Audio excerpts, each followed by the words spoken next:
National carrier Kenya Airways is under investigation by the COMESA Competition Commission over alleged unconscionable conduct in its treatment of passengers. COMESA Competition Commission CEO Dr. Willard Mwemba said the investigation includes the airline's refusal to reconnect passengers, provide accommodation and meals, and its conditional compensation following 2 complaints filed on prolonged flight delays.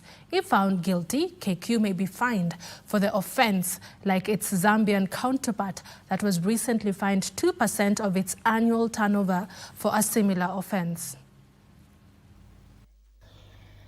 The COMESA Competition Commission conducted a survey on consumer protection in the aviation sector in the COMESA region, which shows that the most prevalent issue was delayed flights, followed by rescheduled flights, damaged and delayed baggage, cancellations, lost luggage, unfair booking conditions, and overbooking.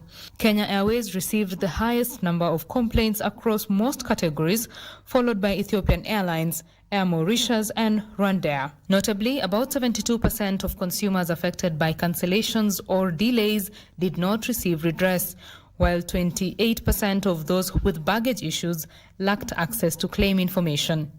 So it is a sector that is so much on our radar, because of the behavior of airlines there, which we think is not good for passengers and for commerce in COMESA.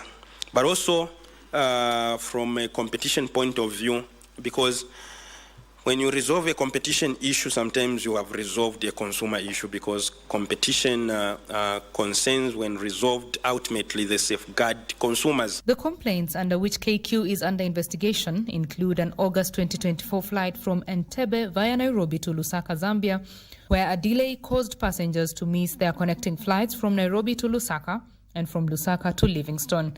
In a separate complaint, another passenger reported a 6-hour delay on flight KQ418 from Nairobi to Entebbe on the 2nd of December 2024, during which passengers were informed of the delay at the last minute and were not provided with accommodation or adequate meals. KQ, in fact, now them we are still investigating similar matters. We are engaging them, and we are telling them that, look, if you are ready to settle, and settlement means a meaningful settlement that will ensure that even the passengers are compensated.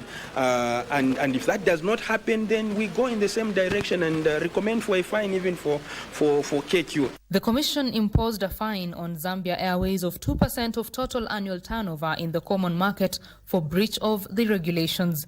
The Commission noted that Zambia Airways' refusal to assist the passengers, despite being responsible for the delay, likely amounted to unconscionable conduct under the COMESA competition regulations. Zambia Airways, we engaged them and told them that they need to legitimately and meaningfully compensate their passengers. What they were proposing was a joke.